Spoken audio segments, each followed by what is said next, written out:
Hello जी। आज के इस वीडियो में हम बात कर लेते हैं कुछ प्रॉब्लम्स के बारे में, कुछ माइंडसेट प्रॉब्लम्स के बारे में जो हमारा ही रिटर्न हिंडर कर देते हैं स्टॉक मार्केट्स में, और उसके बाद भी हम उन हैबिट्स को छोड़ते नहीं है। उनके बारे में हम थोड़ी सी बात कर लेते हैं। अब जैसे अगर हम एग्जांपल से स्टार्ट करें तो एक कंपनी है जिसका नाम है फ्यूजन माइक्रो फाइनेंस। और फ्यूजन माइक्रो फाइनेंस पिछले 2-3 क्वार्टर से वो लगातार प्रॉब्लम्स रिपोर्ट कर रहा है। पहले उनको पंजाब में जाके प्रॉब्लम आ गया कि भाई पंजाब वाले लोग हमें पैसा रिटर्न नहीं कर रहे हैं, हमारा वहां पर कलेक्शन एफिशिएंसी नीचे जाया जा रहा है। फिर उसके बाद उनका लगातार डिस्बर्समेंट ग्रोथ नीचे आ रहा था, एयूएम ग्रोथ ढंग से हो नहीं पा रहा था। और फिर Q1 का सीजन आया और Q1 का रिजल्ट सीजन में तो उन्होंने अपनी बैंड ही बजवा ली। मतलब उन्होंने प्रॉफिट आफ्टर टैक्स रिपोर्ट ही नहीं किया, मतलब उनका पैट नेगेटिव हो गया, घाटे में चली गई कंपनी। और उसके बाद भी लोग बाग उस स्टॉक को डिफेंड करने आ जाएंगे। आप मेरा अभी भी जाके Q1 FY25 का फ्यूचर माइक्रो फाइनेंस का वीडियो देखोगे तो उसके कमेंट सेक्शन में आपको लोग दिखेंगे कि जो उस स्टॉक को डिफेंड कर रहे हैं कि भाई ये एक टेम्परेरी फेज है। अभी कंपनी ने प्रोविजन कर दिया है, अगले क्वार्टर से कंपनी बहुत तगड़ा पॉजिटिव नंबर रिपोर्ट करेगी पार्ट में। और फिर ये स्टॉक वी शेप्ड रिकवरी मारेगा। ये उस टाइम जहां तक मेरे को याद है वो स्टॉक 300 रुपए से भी नीचे चला गया था। उस दिन उसमें सर्किट डाउन हुआ था, 20% डाउन था उस दिन स्टॉक। तो लोग लोग बात कर रहे थे कि भाई इसमें वी शेप रिकवरी आ जाएगी, वो वापस स्टॉक 250-300 रुपए से वापस 500-600 रुपए की तरफ चला जाएगा। तो लोग बाग पहले तो वो फंस चुके हैं उस ऐसे स्टॉक में जिसका कोई परफॉर्मेंस अच्छा नहीं है, ग्रोथ खराब हो गया है, एकदम कंपनी एकदम कचरा हो गई है। देखो ऐसा नहीं है कि आज के बाद कभी फ्यूजन पैसा नहीं बना सकता। हमारा काम है कंपनी को ट्रैक करते रहना। अगर आज उसमें काम अच्छा नहीं है कोई बात नहीं, आगे अगले क्वार्टर फिर ट्रैक करेंगे, उसके अगले क्वार्टर फिर ट्रैक करेंगे। जिस दिन कंपनी अच्छा हो जाएगा उस दिन मैं एंट्री मारने के बारे में सोचूंगा ना। अभी मैं सिर्फ इस उम्मीद पे कि भाई आगे चल के 2 क्वार्टर बाद मैनेजमेंट कुछ चमत्कार कर देगा और कंपनी एकदम टर्न अराउंड हो जाएगा, उसकी वजह से मैं आज स्टॉक खरीद के एक खराब स्टॉक में क्यों फंसूं जब मेरे पास 5,000 कंपनी पड़ी है स्टॉक मार्केट में। उसमें से मेरे को तो 10 ही चाहिए, मेरे पोर्टफोलियो में तो 10 कंपनी की जगह है ना। और 5,000 ऑप्शन है मेरे पास, फिर भी मैं उसी कंपनी में जाके फंसने की कोशिश कर रहा हूँ जिसने रिजल्ट अभी अभी खराब निकाला है। मैनेजमेंट ने कोई ढंग का गाइडेंस दिया नहीं है, कोई टर्न अराउंड स्टोरी बन नहीं रही है और हालत बिल्कुल खराब चल रही है। तो ये चीज हमें समझ के चलना पड़ेगा कि हमें अपनी गलती एक्सेप्ट करनी पड़ेगी। गलती एक्सेप्ट करो, आगे बढ़ो। गलती मान लो कि भाई हमने गाइडेंस नहीं देखा, हम मैनेजमेंट की कमेंट्री को समझ नहीं पाए, हमने यह गाइडेंस सुना ही नहीं, कभी कभी हमने ढंग से रिसर्च ही नहीं किया उस कंपनी के ऊपर। ये चीज मानो, आगे बढ़ो। एक और चीज समझते हैं, ज्यादातर लोग नीचे आते हुए स्टॉक में फंसते हैं। अब इसका बहुत ही बेहतरीन एग्जांपल है यस बैंक। तो यस बैंक में वो बंदा तो चलो फंसा ही फंसा जो एकदम टॉप पे 500-600 रुपए पे खरीदा और उसके लिए वो स्टॉक 10-12-15 रुपए आ गया।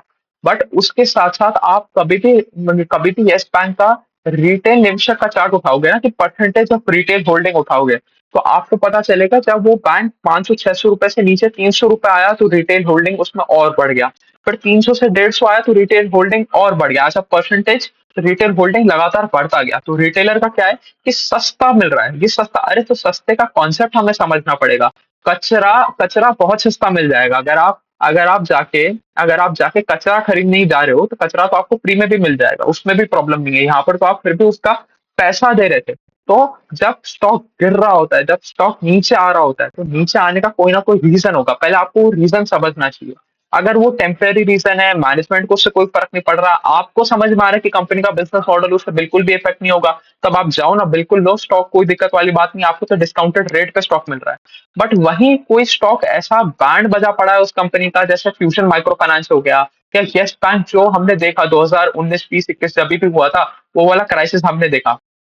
तो जब हमने जाके देखा कि भाई यहाँ पर तो सारी की सारी चीजें खराब चल रही हैं, कंपनी में बैड लोन्स की प्रॉब्लम है, प्रमोटर गायब हो गया है, प्रमोटर के ऊपर केस चल रहे हैं, कुछ ढंग से हमें क्लियर कट क्लैरिटी ही नहीं मिल रही है कि आगे चल के कंपनी का क्या होगा, और उस कंपनी में हम जाके उसका स्टॉक खरीद रहे हैं। तो ये सबसे बड़ा प्रॉब्लम है। अच्छा, उसके बाद देखो एक दूसरी चीज क्या होती है, आपने फ्यूजन खरीदा 500 रुपए पे, फ्यूजन का स्टॉक आ गया 300 रुपए का।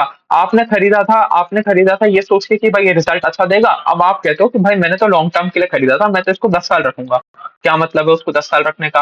आप अपना सिर्फ और सिर्फ टाइम वेस्ट कर रहे हो, सिर्फ ये सोच के कि यार इसको मैं लाल में नहीं बेचूंगा, जब तक ये मेरे लिए नेगेटिव है ना तब तक नहीं बेचूंगा।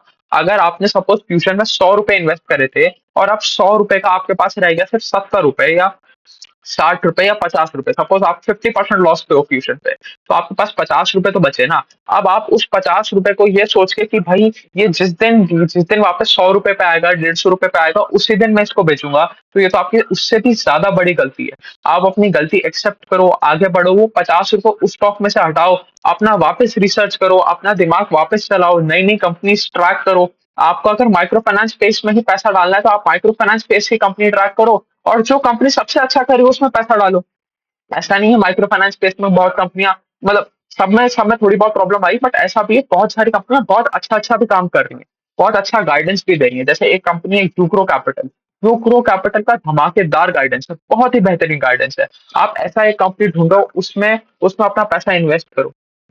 तो आपने ₹50 आपका लॉस था, 50% का आपका नेट लॉस था, आपने ₹50 निकाले, आप ₹50 एक आपने अच्छी कंपनी में डाला। अच्छी कंपनी में डाल के आपने फिर उसको लगातार ट्रैक किया, मैनेजमेंट कमेंट्री सुनते गए, गाइडेंस सुनते गए, कौन कॉल अटेंड किया, पूरे के पूरे स्पेस को ट्रैक किया, अपना एफर्ट डाला, आपका ₹50 या ₹500 और ₹5000 भी होके निकलेगा। बट अगर आप फ्यूजन में ही अटके रह गए, आपको पता चला कि भाई फ्यूजन का प्रॉब्लम सॉल्व होने में तो 2 साल लग गए, तो आपका 2 साल ₹50 शून्य, जीरो रिटर्न दिया उस कंपनी ने, जीरो रिटर्न। और उसी टाइम पे माइक्रो फाइनेंस स्पेस की कितनी ऐसी कंपनी होंगी जो 2 गुना, 4 गुना, 5 गुना, 6 गुना हो चुकी होंगी। तो आपको अपॉर्चुनिटी कॉस्ट निकालना जरूरी हो जाता है। आप कभी भी ये नहीं कह सकते यार ये स्टॉक मेरे पोर्टफोलियो में घाटे में है, इसको मैं कभी नहीं बेचूंगा। इसका बहुत ही मतलब एक बेवकूफी वाला काम है कि भाई जो जो स्टॉक मेरे लिए अच्छा कर रहा है, मतलब ये मैंने इसमें ₹100 डाले थे, इसका 200 हो गया, डबल हो गया, इसको बेच दो, इसको हटाओ, अब मेरे को ये स्टॉक नहीं चाहिए। बट जिस स्टॉक में मैंने ₹100 डाले थे और आज वो ₹50 बैठा है, वो मैं अपने पोर्टफोलियो में होल्ड करके बैठा हूँ। इससे बड़ी बेवकूफी आप कर नहीं सकते। तो एक्सेप्टिंग आर मिस्टेक्स, ये सबसे नॉट एक्सेप्टिंग आर मिस्टेक की सबसे बड़ी प्रॉब्लम है स्टॉक मार्केट में। दूसरी प्रॉब्लम के बारे में बात करते हैं। दूसरी प्रॉब्लम ये है कि हमारी एक्सपेक्टेशन अलाइन नहीं हो रही हमारे एफर्ट से। हमारा हमारा एक्सपेक्टेशन तो है कि हम हमारे स्टॉक मार्केट्स में आके 10 साल में 10 गुना कर दें, 24% के आसपास का रिटर्न बनाए। और हम कर क्या रहे हैं, हम 10 अलग अलग म्यूचुअल फंड में एसआईपी कर रहे हैं, उससे तो आपका 24% का रिटर्न बनेगा नहीं। बट हम ख्वाब देख रहे हैं कि हम स्टॉक मार्केट से बहुत पैसा बनाएंगे, और हम स्टॉक मार्केट्स में काम करने की तरफ कोई भी एफर्ट ही नहीं डाल रहे। तो ये एक और बहुत बड़ी प्रॉब्लमेटिक सिचुएशन है। अब आप समझो, अगर आप सपोज निफ्टी 50 का कोई अलाइंड म्यूचुअल फंड लेते हो, तो वो तो 12-13% के आसपास ही ग्रो करेगा, चलो 15% ग्रो कर जाएगा। पोस्ट टैक्स रिटर्न आपको 13% के आसपास का ही मिलेगा। कोई भी आप म्यूचुअल फंड उठा लो निफ्टी 50 का, पोस्ट टैक्स रिटर्न आपको 15% से ज्यादा नहीं मिलेगा over a longer period of time. कि भाई आपने एकदम लोएस्ट पॉइंट पे खरीदा और हाईएस्ट पॉइंट पे बेच दिया, वो एक अलग सिनेरियो है। तो अगर आप इतने ही बढ़िया ट्रेडर थे तो फिर आप डायरेक्ट इंडिविजुअल स्टॉक पिकिंग भी कर सकते थे। तो हम बात करें ऑन एन एवरेज, आप 5-7 साल की बात करो तो आपको पोस्ट टैक्स 12-13% से ज्यादा मिल ही नहीं सकता। आपका अगर कोई बहुत ही बेहतरीन म्यूचुअल फंड भी हुआ जो निफ्टी 50 को केटर कर रहा है, तो आपको ये चीज तो समझनी पड़ेगी। उसके बाद आप 10 म्यूचुअल फंड में डाइवर्सिफाई करके क्या कर रहे हो, कुल मिला के स्टॉक्स तो वही लिए जा रहे हैं। और कोई भी बंदा 50 कंपनी लेके 25% का रिटर्न नहीं बना सकता, ये चीज समझना पड़ेगा। आप लेके बैठो निफ्टी 50, तो क्या इंडिया का GDP by itself can grow at 24%?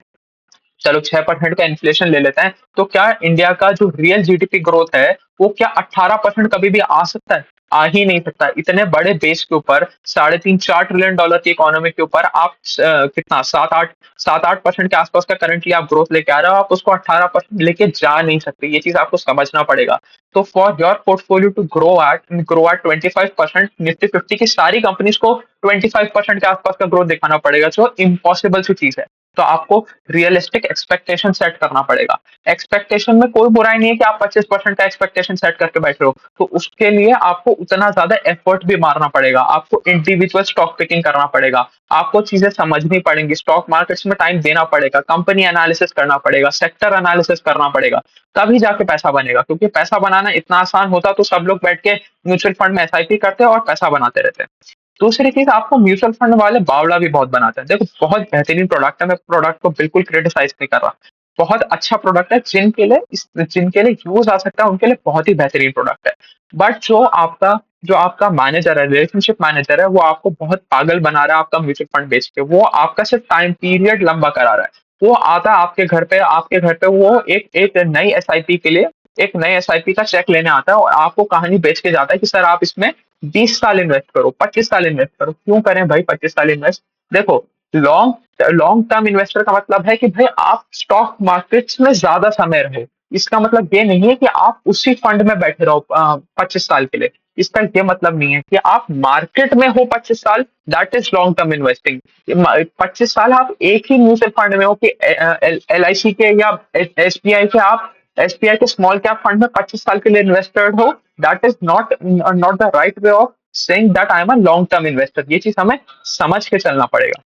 तो ये जो आपका रिलेशनशिप मैनेजर है या आपका जो टाइम पीरियड बढ़ा रहा है, ये सिर्फ और सिर्फ इग्नोरेंस की बात है कि भाई आप इग्नोर कर दो जो वॉलेटिलिटी आ रही है। कि भाई हमारे फंड ने परफॉर्म नहीं किया, 1 साल परफॉर्म नहीं किया, 2 साल परफॉर्म नहीं किया, 3 साल परफॉर्म नहीं किया, कोई बात नहीं। आप उठा के उसको हर साल फोन करोगे, वो आपसे कहेगा सर हमने तो 30 साल के प्लान के हिसाब से लिए। क्या आप 30 साल उस फंड में रुकने वाले हो? आप अगले साल की छोड़ो, आप अगले महीने की गारंटी तो ले नहीं सकते। वो आपको 30 साल के पिक्चर दिखा के जा रहा है।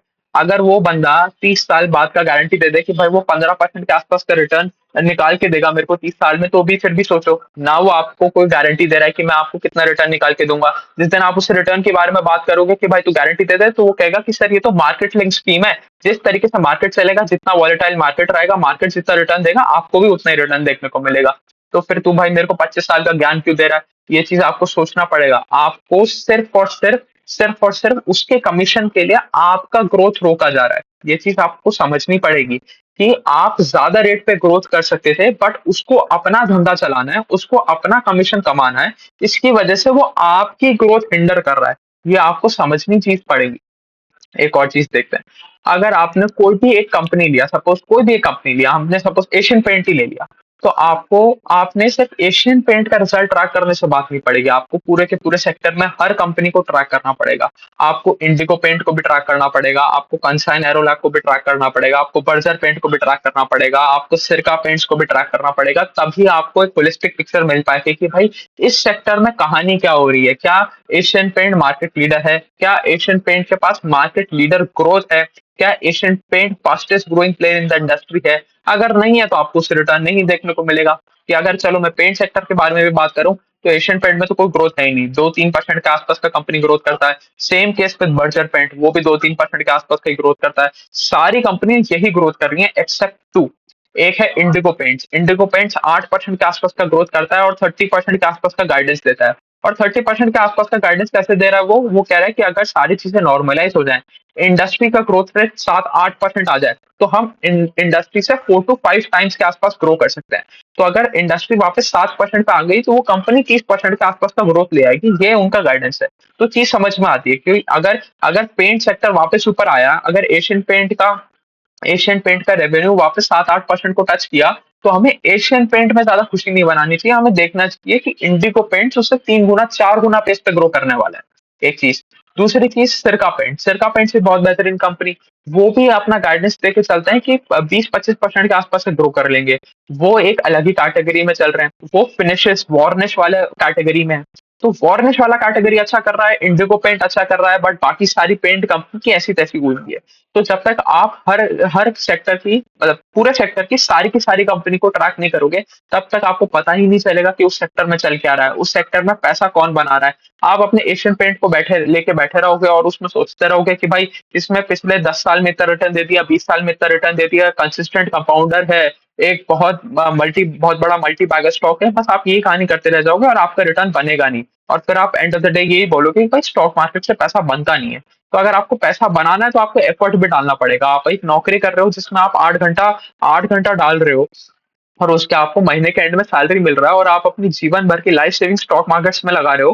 किसी रैंडम बंदे के कहने पे, एक सीएनबीसी का टीवी खोलने पे, या सी बिजनेस के किसी भी एक एनालिस्ट के बोलने पे, आप एक एक कंपनी उठा के अपने पोर्टफोलियो में ऐड ऑन कर लेते हो। यहाँ तक कि मैं इसको मेरे में भी इंक्लूड करता हूँ।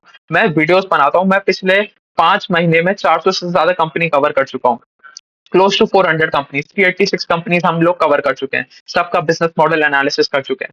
तो इन बिजनेस मॉडल से आपको सीखना क्या है? कि समझना है कि भाई कंपनी काम किस तरीके से करती है। एंड ऑफ द डे आपके रिटर्न की गारंटी मैं भी नहीं ले सकता, ना सीएनबीसी वाला ले सकता है, ना जी बिजनेस वाला ले सकता है। आपको अपने हाथ से ही काम करना पड़ेगा, अपना ही दिमाग लगाना पड़ेगा, तभी आपका पैसा बनेगा। कोई किसी के लिए गारंटी लेगा नहीं। ये चीज़ हमें समझ के चलना पड़ेगा। तो चलिए, अभी के लिए इतना ही रखते हैं। आज के शाम वाले वीडियो में हम 2-3 और कॉन्सेप्ट के बारे में बात करेंगे, थोड़ी-सी थ्योरी के बारे में बात करेंगे, किस तरीके से वैल्यूएशन एनालिसिस हमें करना चाहिए। अभी के लिए इतना ही रखते हैं। Thank you.